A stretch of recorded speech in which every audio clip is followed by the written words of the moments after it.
Shri Thottakkad N Gopalakrishnan Nair, താങ്കൾ അറിയപ്പെടുന്നത് ഈ തെരഞ്ഞെടുപ്പ് ഫലം പ്രവചിക്കുന്ന ഒരാളാണ്. ഇത് ചെറിയൊരു കാര്യമല്ല. കാരണം ഒരു നിയമസഭാ മണ്ഡലം അല്ലെന്നുണ്ടെങ്കിൽ ഒരു പാർലമെൻറ്റ് മണ്ഡലം, അത് വളരെ വിസ്തൃതമാണ്. അപ്പോൾ ഇത്രയും പേരുടെയൊക്കെ ഒരു മനസ്സിലിരിപ്പ് അറിഞ്ഞുകൊണ്ട് വേണം നമ്മൾ പ്രവചിക്കാൻ. അത് ഈ സർക്കസുകാരുടെ ഒരു ഞാണിന്മേൽ കളി പോലെയാണ്. വളരെ സൂക്ഷിച്ച് കണ്ടു പറഞ്ഞില്ലെങ്കിൽ നമ്മളിലുള്ള വിശ്വാസ്യത നഷ്ടപ്പെടാനിടയുണ്ട്. പക്ഷേ എന്തായാലും ഇതുവരെയും താങ്കളിലുള്ള വിശ്വാസ്യത നഷ്ടപ്പെട്ടിട്ടില്ല. അതുകൊണ്ടാണ് താങ്കൾ ഞങ്ങളുടെ സ്റ്റുഡിയോയിലും വിളിച്ചു വരുത്തിയത്. ഇനിയിപ്പോൾ അങ്ങോട്ട് തെരഞ്ഞെടുപ്പിൻ്റെ ഒരു കാലം തന്നെയാണ്. എങ്ങനെയാണ് ഇത് പഠിച്ചെടുത്തത്? കാരണം ഇപ്പോൾ പുതിയ ഒരുപാട് സാങ്കേതിക വിദ്യകളുള്ള കാലത്താണ് താങ്കൾ നിൽക്കുന്നത്. ഞാൻ 1971 മുതൽ ഈ ഇന്ത്യൻ രാഷ്ട്രീയ രംഗം സൂക്ഷ്മമായിട്ട് നിരീക്ഷിക്കുന്ന ആളാണ്. അന്ന് ഞാൻ 10ാം ക്ലാസ്സിൽ പഠിക്കുന്നതാണ്. അത് ഞാൻ ഓരോ തിരഞ്ഞെടുപ്പിലും ഞാൻ വിചാരിക്കുന്നു ആക്ച്വലും തമ്മിലുള്ള വ്യത്യാസം ഇങ്ങനെ കുറഞ്ഞു വന്നു. 25 കൊല്ലത്തിന് ശേഷം 1996 ആദ്യം പ്രവചനം നടത്തുന്നത്. അന്നേരത്തെ വളരെ കറക്റ്റായിരുന്നു. 1996 അന്നേരം വേറെ ആരും ഈ രംഗത്തില്ല.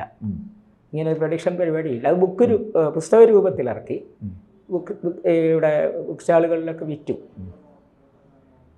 അന്ന് കേരളത്തിൽ LDF ജയിക്കുമെന്ന് പറഞ്ഞു. 84 സീറ്റ് പറഞ്ഞു. അസംബ്ലിയിൽ 80 സീറ്റ് കിട്ടി. കോൺഗ്രസ്സിന് 56 പറഞ്ഞ് 60 കിട്ടി. ലോക്സഭയിൽ കോൺഗ്രസ്സിന് 135 പറഞ്ഞു 136 കിട്ടി. BJPക്ക് 150 പറഞ്ഞു 162 കിട്ടി. മിക്ക സ്റ്റേറ്റുകളിലെ എന്നാൽ 1-2 സ്റ്റേറ്റുകളിലെ അന്ന് തെറ്റിയിട്ടുണ്ട്. തമിഴ്നാട് തെറ്റി, പിന്നെ ബീഹാറോ അങ്ങനെ 2-3 സ്റ്റേറ്റുകൾ കുറച്ച് വ്യത്യാസം വന്നു. പിന്നെ 98 എഴുതി. അന്നേരം അതിലും പെർഫെക്റ്റായി. പക്ഷെ ഇപ്പോഴൊക്കെ അത്രയും പെർഫെക്റ്റ് വരുന്നില്ല. അറിയപ്പെടാൻ തുടങ്ങുന്നത് തോട്ടയ്ക്കാട് ജനങ്ങളുടെ ഇടയിൽ അറിയപ്പെടുന്നത് 96 മുതലാണ് അല്ലേ? 96 മുതൽ കുറച്ച് പേർക്കൊക്കെ അറിയാം. അപ്പോൾ ഈ മണ്ഡലങ്ങളിലെല്ലാം പോകും. മണ്ഡലങ്ങളിൽ ഒരു മണ്ഡലത്തിൽ ജംഗ്ഷനിലൊക്കെ പോകുള്ളൂ. എല്ലായിടത്തും ഒന്നും പോകുന്ന ഒരാളെ കൊണ്ട് വിചാരിച്ചാൽ പറ്റത്തില്ല. ഇപ്പോൾ പയ്യന്നൂർ പോവുകയാണെങ്കിൽ പയ്യന്നൂരൊക്കെ റെയിൽവേ സ്റ്റേഷനിലോ അല്ലെങ്കിൽ KSRTC ബസ് സ്റ്റാൻഡ് അങ്ങനെ അടുത്ത് കുറച്ചൊക്കെ കറങ്ങാൻ പറ്റത്തുള്ളൂ. പിന്നെ ഫോണിൽ ഒത്തിരി പേരോട് ചോദിക്കും. എനിക്ക് അധ്യാപകനായതുകൊണ്ടേ കേരളത്തിൽ മുഴുവൻ എൻ്റെ സ്റ്റുഡൻസ് ഉണ്ട്. അപ്പോൾ അങ്ങനെ ആ ബന്ധത്തിൽ കുറച്ച് പേരോട് ഫോണിൽ ചോദിക്കും, കുറച്ച് പേരെ നേരിൽ കണ്ട് ചോദിക്കും. പിന്നെ ഇതെല്ലാത്തിലും ഉപരി ഈ രാഷ്ട്രീയത്തിൽ വരുന്ന മാറ്റങ്ങൾ, അതാത് കാലത്തെ സംഭവങ്ങളെ വിലയിരുത്തി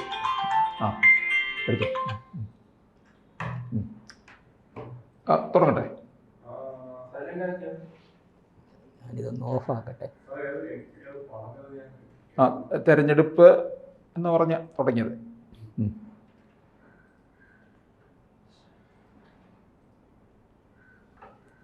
എവിടെയാണ്? പറഞ്ഞതിൻ്റെ ബാക്കി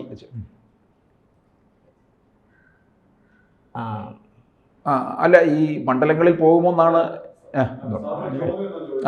ഞാൻ എല്ലാ മിക്കവാറും എല്ലാ മണ്ഡലങ്ങളിലും പോകും. കഴിഞ്ഞ പാർലമെന്റിൽ ഞാൻ ചോദിക്കാം,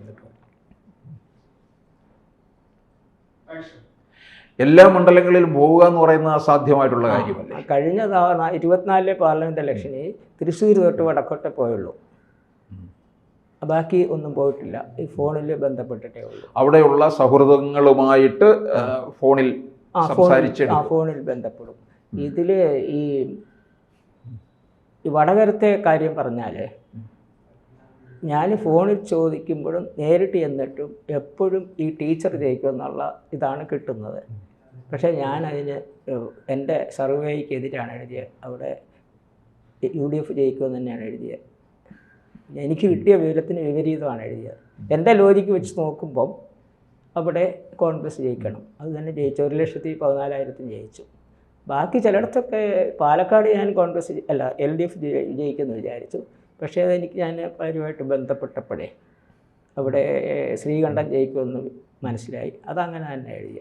എൻ്റെ ഈ വടകര മാത്രം ഞാൻ തിരിച്ചെഴുതി. അത് സംഭവിക്കുകയും ചെയ്തു. ഈ ഏതെങ്കിലുമൊക്കെ രാഷ്ട്രീയ ഇലക്ഷന് മത്സരിക്കുന്ന നേതാക്കന്മാർ ശ്രീ ഗോപാലകൃഷ്ണൻ നായരോട് വിളിച്ചു ചോദിച്ചിട്ടുണ്ടോ എങ്ങനെയാണ് എൻ്റെ? അല്ല, അങ്ങനെയൊന്നും ചോദിച്ചിട്ടില്ല. ഇല്ല. ആ, അല്ല, രാഷ്ട്രീയക്കാർക്കൊക്കെ അറിയാമല്ലോ. അറിയാം തന്നെ, മിക്കവാറും ആരും ചോദിച്ചിട്ടില്ല. ഇല്ല. അവർ വേറെ ആരെങ്കിലും കൊണ്ട് കൊടുക്കുമായിരിക്കും. ഞാൻ ആദ്യം ഇത് എഴുതിയപ്പോഴേ ഞാനൊരു ചങ്ങനാശ്ശേരി താമസം. ഞാൻ ഒരു മലയാളം പ്രൊഫസറുണ്ട്, RSPയുടെ നേതാവാണ്, ദേവസ്വം ബോർഡിലൊക്കെ ഇരുന്ന്. ഞാൻ മാധവൻ നായർ എന്ന് പറഞ്ഞ് കേട്ടിട്ടുണ്ടായിരിക്കും. അപ്പോൾ എൻ്റെ അയൽവാസിയാണ് പുള്ളി. അന്ന് ഞാൻ ഈ പുസ്തകം പുള്ളിക്ക് കൊടുത്തു. പുള്ളി കൊണ്ട് ബേബി ജോണിന് കൊടുത്തത്. അന്ന് ബേബി ജോൺ ജീവിച്ചിരിക്കുന്ന കാലമാണ്. RSPയുടെ സ്റ്റേറ്റ് കമ്മിറ്റി കൂടി ഈ പുസ്തകം വെച്ചാണ് അവർ ചർച്ച ചെയ്തത് എന്നും ഈ മാധവൻ നായർ എന്നോട് പറഞ്ഞു. ഇതെങ്ങനെയാണ് ഈ പ്രവചിക്കുമ്പോൾ? ഇപ്പോഴാണെങ്കിൽ ശ്രീ ഗോപാലകൃഷ്ണർക്ക് അറിയാമോ, ഇപ്പോൾ കാര്യവട്ടത്ത് നമ്മുടെ കേരള യൂണിവേഴ്സിറ്റിയുടെ കീഴിലുള്ള പൊളിറ്റിക്സ് വിഭാഗത്തിലെ കുട്ടികൾക്കൊക്കെ അവിടെ പ്രൊഫസർമാർ ഇതിൻ്റെ പ്രത്യേകമായിട്ടുള്ള നിർദ്ദേശമൊക്കെ കൊടുത്ത് അവർ മണ്ഡലത്തിൽ പോയി അതിൻ്റെ സാമ്പിളും ഒക്കെ എടുത്ത് അതിൻ്റെ ഒരു ശാസ്ത്രീയമായ ഒരു രീതിയിലാണ് അവർ പോകുന്നത്. പലയിടങ്ങളിലേക്കാണ് ഈ കുട്ടികളെ ഗ്രൂപ്പ് തിരിച്ച് വിടുന്നത്. വെറുതെ എവിടെങ്കിലും പോയി വീട്ടിനകത്തിരുന്ന് അത് ഫോം ഫില്ല് ചെയ്ത് ഇങ്ങി പോരുകയല്ല. കൃത്യമായ സർവേ തന്നെ നടത്തിയിട്ടാണ് ഇവിടുത്തെ യൂണിവേഴ്സിറ്റികളിലെ പൊളിറ്റിക്സ് അധ്യാപകർ അവരുടെ സർവേ പുറത്തുവിടുന്നത്.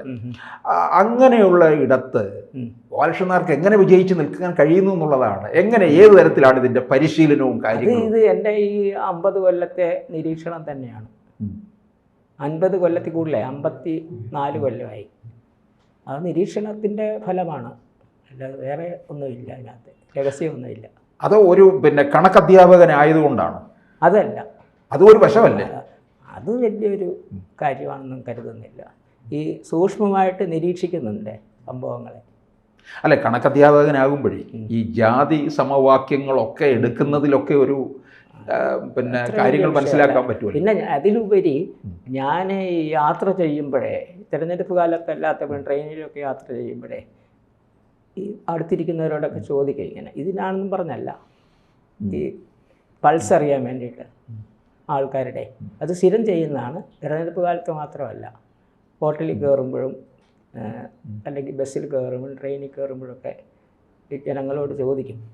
ചിലപ്പം ഈ കോച്ച് മാറിയ കയറിയേ പലരെ കാണാൻ പറ്റും. തിരഞ്ഞെടുപ്പ് കാലത്ത് മാത്രമല്ല, അങ്ങനെ ജനങ്ങളുടെ പൾസ് മനസ്സിലാവും. ഈ ചോദിക്കട്ടെ, ഈ 2026 ഇപ്പോഴേ പറയാൻ പറ്റുമോ? അത് പറയാൻ പറ്റും. ഞാൻ കഴിഞ്ഞ 24 പറഞ്ഞു, ഇവിടെ ഈ ചാനലിൽ തന്നെ പറഞ്ഞിട്ടുണ്ട്. 2026 BJP കേരളത്തിൽ 4 മുതൽ 10 വരെ സീറ്റ് പിടിക്കും. ഏതൊക്കെ മണ്ഡലമാണെന്ന് പറയാൻ പറ്റും? അത് നിയമം പിടിക്കാൻ സാധ്യതയുണ്ട്. നിയമം തിരിച്ചു പിടിക്കും. തൃശ്ശൂര്, ഇരിങ്ങാലക്കുട. തൃശ്ശൂർ, ഇരിങ്ങാലക്കുട. പിന്നെ മഞ്ചേശ്വരം പിടിക്കാൻ സാധ്യതയുണ്ട്. പിന്നെ ഉള്ളത് തിരുവനന്തപുരത്ത് നിയമം മാത്രമല്ല, സാധ്യതയായി ഞാൻ പറയുന്നത്. കഴക്കൂട്ടം സാധ്യതയുണ്ട്.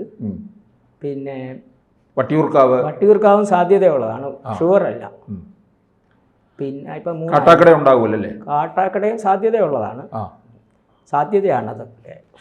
4 മുതൽ 10 സീറ്റ് വരെ കിട്ടും. BJP പിടിക്കും. കുറഞ്ഞത് 4, കൂടിയാൽ 10. അപ്പോൾ 2026 നിയമസഭയിൽ, കേരള നിയമസഭയിൽ 4 സീറ്റ് BJPക്ക് ഉണ്ടാകും. 4 കുറയാതെ ഉണ്ടാകും. അപ്പോൾ അത് BJPക്കാർക്ക് വലിയൊരു ഒരു ഉന്മേഷം പകരുന്നതായിരിക്കും കേട്ടോ ഈ വാർത്ത. കാരണം അവിടുന്ന് അങ്ങോട്ട് ഇവർ 2031 കേരളം ഭരിക്കുമോ? അതിപ്പോൾ പറയാൻ പറ്റില്ല. 2031 ഭരിക്കത്തില്ല. 2036 ആകുമ്പം പ്രതിപക്ഷത്ത് വലിയ കക്ഷി അല്ലെങ്കിൽ ഭരണകക്ഷിയാവും. 31 അല്ലേ? 36 അന്നേരത്തേക്ക് ഞാൻ ജീവിച്ചിരിക്കുമെന്നറിയത്തില്ല. അല്ല, അതിപ്പോൾ പറയാൻ പറ്റത്തില്ല ആരൊക്കെ ഉണ്ടാകും. അല്ല, അതെനിക്ക് കാണാൻ പറ്റും. മുഖ്യമന്ത്രി സ്ഥാനാർത്ഥിയായിട്ട് കൊണ്ടു നടക്കുന്നവരെ ചിലപ്പോൾ കാണണമെന്നില്ലല്ലോ. അപ്പം തീർച്ചയായിട്ടും അങ്ങനെ വരികയാണെന്നുണ്ടെങ്കിൽ ഇപ്പോൾ അമിത്ഷാ പറയുന്നത് 2031 ഈ കേരളം ഭരിച്ചിരിക്കും BJP ഒറ്റയ്ക്കെന്നുള്ള രീതിയിൽ. ഇപ്പോൾ അവരങ്ങനെയല്ലേ പറയത്തുള്ളൂ. അത് അണികളെ ആവേശത്തിൽ കൊള്ളിക്കാൻ പറയുന്നതാണ്. അപ്പം ഈ അതുവരെ ആരുടെ ഭരണമായിരിക്കും മുമ്പോട്ട് പോകുന്നത്? LDFന്റെ തുടർ ഭരണം ഉണ്ടാകുമോ? ഇല്ല, കിട്ടത്തില്ല. അടുത്തോണ്ട് UDF ആയിരിക്കും കേരളത്തിൽ. UDF വിജയിക്കും, ഉറപ്പാണ്. ആണോ? ഒരു 78 മുതൽ 90 വരെ സീറ്റിൽ LDF അല്ല UDF വരും. ഒരു 4 സീറ്റ് BJP, 4 തൊട്ട് 10 വരെ. ഈ ചിലപ്പോ പൂഞ്ഞാർ സീറ്റ് കിട്ടും BJPക്ക്. ആ, അത് വലിയൊരു വിജയമായിരിക്കുമല്ലോ. അതെ, പൂഞ്ഞാറ്, പിന്നെ കായംകുളം ചെറിയ സാധ്യതയുണ്ട്. പിന്നെ ഉള്ളത് തൃശ്ശൂർ ഉറപ്പുള്ള 2 സീറ്റ്. അത് കൂടാതെ ഈ നാട്ടിക, അതൊക്കെ സാധ്യതയുള്ളതാണ്. അപ്പം LDFന് ദയനീയ തോൽവിയായിരിക്കും. LDFന് ഒരു 45 മുതൽ 55 വരെ. അപ്പോൾ കേരളത്തിൽ ഇനി LDF വരാനുള്ള സാധ്യത ഇല്ല എന്നർത്ഥം. ഇപ്പോൾ വരത്തില്ല, ഒരിക്കലും. 26 കിട്ടിയില്ല, പിന്നെ ഇനി 31 സാധ്യത കുറവാണ്. നമുക്ക് രാഷ്ട്രീയത്തില് അങ്ങനെ നമുക്ക് ഒരു കുറെ കാലം കഴിഞ്ഞത്തെ അങ്ങനെ പറഞ്ഞാൽ ശരിയാവണമെന്നില്ല. അതെ. അപ്പൊ എന്തായാലും നമുക്ക് പിന്നെ വീണ്ടും കാണണം. ഇത്രയും പറഞ്ഞ സ്ഥിതിക്ക് 26 നിയമസഭാ തെരഞ്ഞെടുപ്പ് കഴിഞ്ഞിട്ട് നമുക്ക് വീണ്ടും കാണണം BJP എത്ര സീറ്റ് പിടിച്ചിട്ടുണ്ട്. വേണേ ഈ പഞ്ചായത്തിന്റെ തയ്യാറാക്കി കൊടുക്കാമെങ്കിൽ തരാം. അത് നമുക്ക് വേണം. അല്ല, ഞാൻ നിയമസഭയുടെ കാര്യത്തിൽ പറയുകയാണ്. അല്ല, ഉടനെ വേണ്ടത് പഞ്ചായത്താണല്ലോ. അപ്പോൾ എന്തായാലും പ്രേക്ഷകരൊക്കെ ഇത് വളരെ ആകാംക്ഷയോടുകൂടി ഈ വീഡിയോ കാണട്ടെ. കഴിയുമെങ്കിലൊക്കെ നേതാക്കന്മാർ ചിലപ്പോൾ രഹസ്യമായിട്ടൊക്കെ വിളിച്ച് ചോദിക്കുമായിരിക്കും തൊട്ടകാടുന്ന്. അപ്പോൾ എന്തായാലും വളരെ നന്ദി. കൂടുതൽ വാർത്തകളും വിശേഷങ്ങളും നിങ്ങളിലേക്ക് എത്താൻ ABC മലയാളം സബ്സ്ക്രൈബ് ചെയ്യുക, ബെൽ ബട്ടണും അമർത്തുക.